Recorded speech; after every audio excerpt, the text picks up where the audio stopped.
नमो Narayan friends. आज का जो हमारा विषय है उसे हम कह सकते हैं कि हमारे जीवन का उदय, यानी हमारे जीवन का भाग्य उदय कब होता है और दुर्भाग्य कब आता है और क्यों आता है। दुर्भाग्य एक्चुअल में है क्या?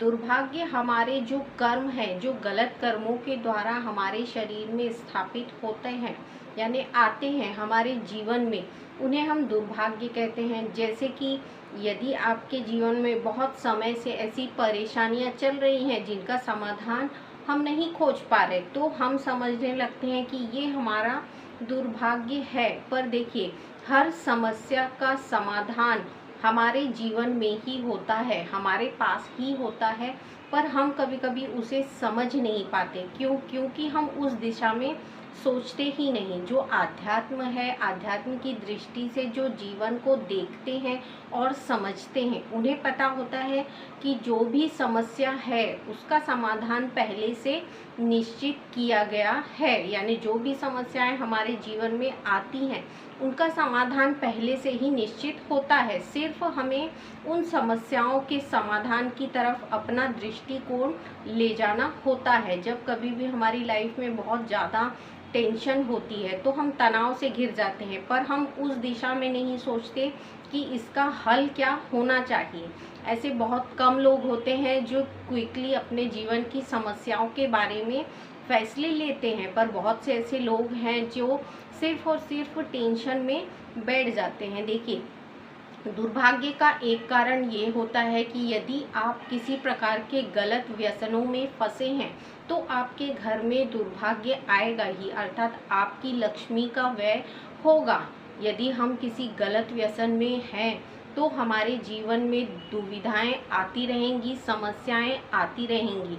क्यों? क्योंकि हमारा जो दूसरा चक्र है, स्वादिष्ठान चक्र, ये इन चीज़ों से प्रभावित होता है। देखिए, स्वादिष्ठान चक्र का नियम ही यही है कि जो प्रकृति के द्वारा उत्पन्न हुआ है वही खान पान हमें अपने जो शरीर में ग्रहण करना चाहिए। यदि हम प्रकृति के विरुद्ध कोई कार्य कर रहे हैं तो हमारे शरीर का विनाश होना शुरू होता है, और हमारे शरीर का विनाश के साथ साथ हमारे भाग्य का भी विनाश होना शुरू होता है। जब हम इन चीज़ों को अपने शरीर में ग्रहण करते हैं तो क्या होगा, उस चक्र पे तो प्रभाव पड़ेगा ही, इसके साथ साथ आपका शरीर एकदम कमज़ोर होने लगेगा। देखिए, यदि आप बहुत समय से व्यसन कर रहे हैं तो आपके जो स्वादिष्ठान चक्र में परेशानियां उत्पन्न हो रही हैं, अब स्वादिष्ठान चक्र का सीधा सीधा कनेक्शन किससे है? आपके विशुद्धि चक्र से है। विशुद्धि चक्र जो गले में स्थापित है। अब ये विशुद्धि चक्र क्या करता है? ये विशुद्धि चक्र जो है वो श्री कृष्ण और राधा के द्वारा चलायमान होता है, और जो श्री कृष्ण हमारे शरीर को चलायमान रखते हैं या प्रकृति को जो चलायमान रखते हैं, उनके नियमों के विरुद्ध होते हैं ये खान पान, जिन्हें हम अपने जीवन में लेते हैं। एक्चुअल में होता क्या है, जब हम व्यसन में फंसते हैं तो व्यसनी व्यक्ति जो है वो इतना व्यसन के मोह में आ जाता है कि वो चाह कर भी उन व्यसनों को छोड़ नहीं पाता। तो ऐसी दृष्टि में आपको क्या करना है, आपको उस व्यसन के प्रति, जो भी व्यसन आपको लगा है उसके प्रति आपको निगेटिव थिंकिंग अपने दिल और दिमाग में बनानी है कि ये चीज़ मुझे छोड़ना है। जिस दिन आप इस तरीके के फैसले लेना शुरू करते हैं तो क्या होता है, अब आपके दिमाग में वही वही चलता है कि मुझे ये चीज़ छोड़ना है, मुझे ये चीज़ छोड़ना है। जब आप ये संकल्प दिन रात लेना शुरू करते हैं तो ये चीज़ क्या होती है, निगेटिव होती जाती है हमारे शरीर में।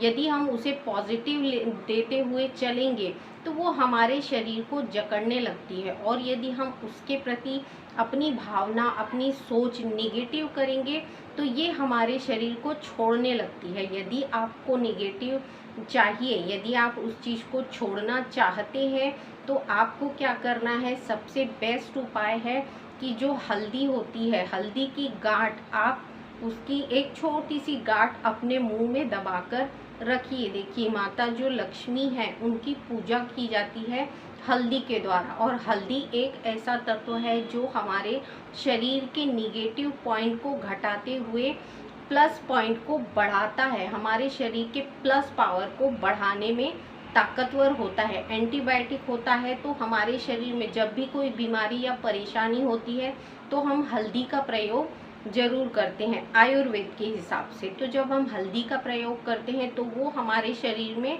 प्लस पॉइंट को बढ़ाती है, यानी पॉजिटिवनेस को बढ़ाती है और निगेटिव को कम करती है।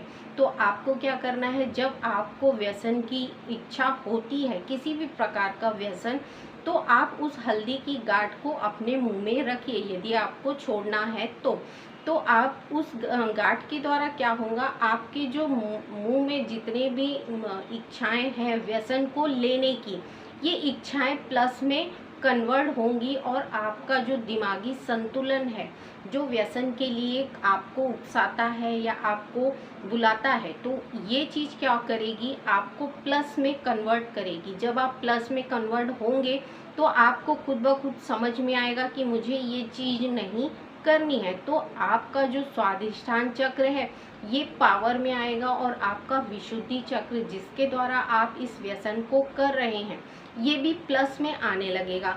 फिर कुछ समय बाद क्या होगा, इन चीज़ों से आपको पूरी तरीके से छुटकारा मिलने लगेगा। इसके अलावा आप क्या कर सकते हैं कि आप हल्दी रखने के अलावा एक फिटकरी, जो फिटकरी का टुकड़ा होता है, उसे दिन भर आप चूसते रहिए।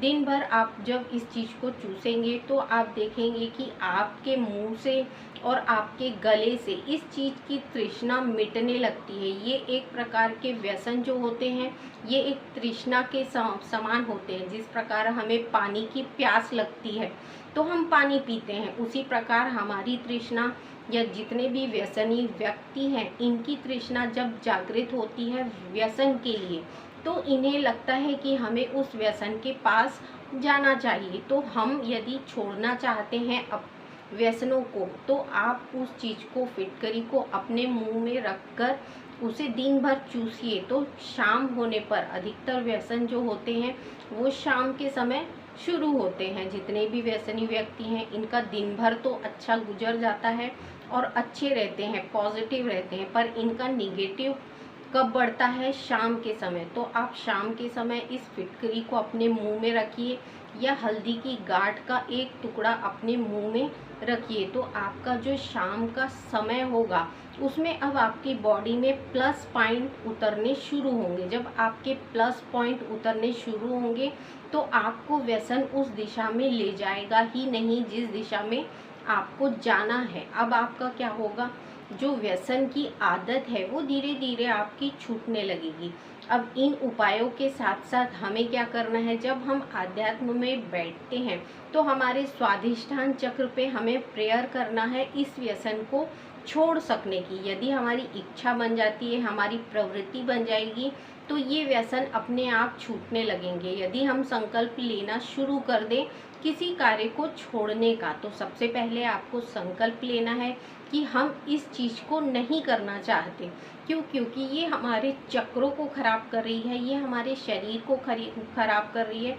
और फिर होता क्या है, जो व्यसनी व्यक्ति है वो अपने साथ साथ अपने पूरे परिवार का जो एटमॉस्फेयर होता है उसे भी खराब करता है। तो हम कोशिश यही करें कि इस चीज़ को जितनी जल्दी हो सके छोड़ सके। तो हमें कंटिन्यू इस तरीके के उपायों के द्वारा इन्हें छोड़ने की कोशिश करना चाहिए। और जब हम योग साधना में बैठते हैं तो हमारे विशुद्धि चक्र और स्वाधिष्ठान चक्र पे हमें ध्यान ज़्यादा केंद्रित करते हुए इन्हें प्रार्थना के द्वारा छोड़ने की कोशिश करना चाहिए। जब हम ध्यान के द्वारा इसमें प्रेयर करते हैं तो देखिए आपका धीरे धीरे ध्यान और योग में इतना दिमाग व्यस्त होगा कि आपका पॉइंट धीरे धीरे छूटता जाता है। तो आप यही कोशिश करिए कि आपके जो व्यसन हैं वो इनके द्वारा छूट सकते हैं। यदि आप कोशिश करेंगे तो कोई भी चीज़ छोड़ना मुश्किल नहीं है। यदि हम संकल्प लेना शुरू कर दें अपनी जीवन के लिए